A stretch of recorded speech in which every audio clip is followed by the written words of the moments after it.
Let me just start out by saying I love the background art for this series, and it's actually my favorite background art of the season. What I love is when an artist won't go super detailed, but they'll detail the world enough so your mind knows what you're looking at, but it leaves it open for interpretation to fill in the details for the viewer. I love this style of art, and this background art is absolutely stellar.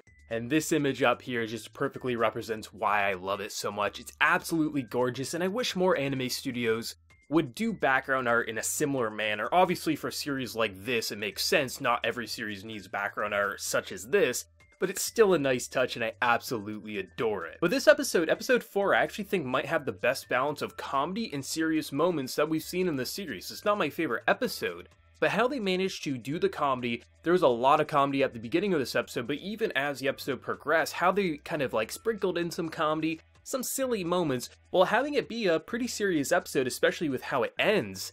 It's actually kind of interesting. Like, I like how the comedy is used quite a lot for the Ainu culture, and how it just gets introduced, like, the kids having like this weird little stick thing and they make noises to scare each other, obviously Sugimoto not being that good at it. The whole idea of, once again, introducing the miso to the grandmother, and obviously, not everyone's gonna be okay, especially when she thinks it's poop, but it's still quite funny. Just all the little moments of culture that got sprinkled around, but how they made it very funny at the same time. It's a nice touch, and I absolutely love how the escape artist gets brought back in, and he's trying to like kind of crawl through the snow, and the wolf just picks him up by his head. For the most part, like 90% of the time, I love how the comedy gets executed. Sometimes it does feel a little off-putting, but for the most part, I love how it handles it. It's extremely funny. I love all the moments, the facial reactions. It's just absolutely glorious. But then seeing the more or less Grim Reaper of the episode, the guy who had like part of his brain blown off, interrogating Sugimoto, I like it when a show, like it doesn't have to just be an anime, but you don't see it too often in anime, where something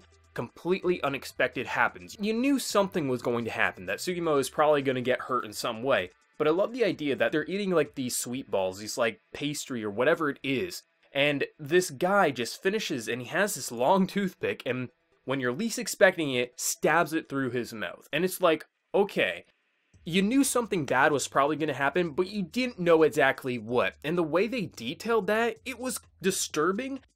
And I love it. Like, I like it when an anime can pull a punch that you're not totally expecting. Even though you had that worry that something bad was going to happen, like maybe he'd get stabbed in his hand or something, but you didn't expect the toothpick to go straight through his mouth on both sides of his cheeks. Like, that is completely unexpected, and props to that. I like it when a show can pull a punch that you're not totally expecting, even though you are kind of expecting it, but not in that way. And something that I really like is, you constantly will see anime fans bitch about the CGI with the bears, but they don't give credit to all the little details that are present in this animation that is, I think, quite hard to nail.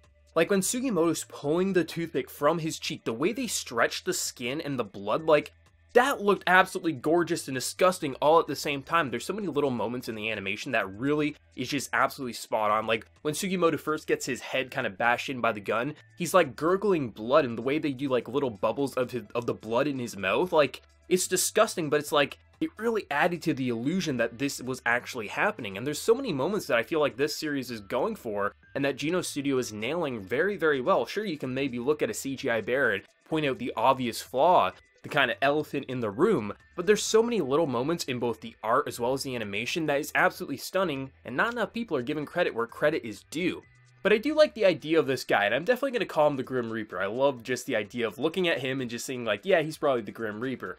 And just what he's going for, because he looks at Sugimoto like, this guy's like killing my men, but I need a new soldier. So I like the interrogation, but I also like how Sugimoto was trying to just like, bluffing my way out of this isn't probably gonna work. This is the hand I've been dealt, I'm going to try my best. Just the conversation between the two was so amusing, like how Sugimoto was trying to say like, no, I was in the 2nd division, and I wasn't even there on that battlefield. What he's saying is like, I saw you from a distance, I know who you are. Of course he knew he wasn't going to join his forces and that he was going to obviously get tortured more, but this is the immortal Sugimoto. Like, yes, we've seen moments of his badassery, but we've never really seen, besides that kind of flashback to the war, like, how did he get the name for himself? And the way he escapes when those two clowns are trying to like, well, we can't kill him, but maybe we can cut off his fingers. The way he headbutts him, flips his chair, and just like he's getting stabbed in the chest, he's trying to pull it away, like the way he's starting to get out before the episode cuts, and obviously leaves us for a cliffhanger for episode 5, I like how it's really like, okay, this man really does deserve the name, the Immortal Sugimoto.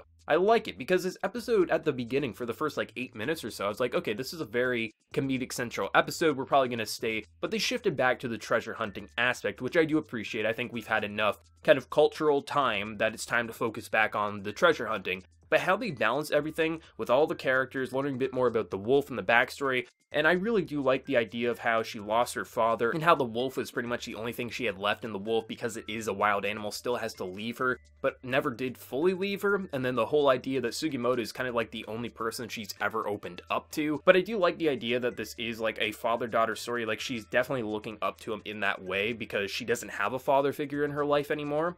But I do like the idea of him trying to separate himself because he is a dangerous man and probably isn't the best role model, but at the same time, maybe he would be the best role model. Like, there's so many little moments in this episode I really enjoyed. Just seriously, this series, it's interesting how each episode can almost feel like it's trying to be a different series, but it naturally nails that kind of illusion that it is the same show, but at the same time, it feels so different each episode. I really like this show. I really think the comedy worked quite well here, more times than not. There were some unexpected moments, especially with that whole stabbing through the mouth thing. Overall, this is a great episode. You obviously know Sugimoto's going to get out of this probably unharmed for the most part, maybe a few scratches, a few cuts here or there, but still, I'm really excited to see how that fight is going to wrap up. It's probably not going to take too long for him to get out of that situation, but it'll be interesting to see where it's going to go in episode 5. But let me know your thoughts down in the comment section below, and if you enjoyed the video, remember to leave a like, and if you're new, also be sure to subscribe. So until next time, everyone, please take care and have a good one.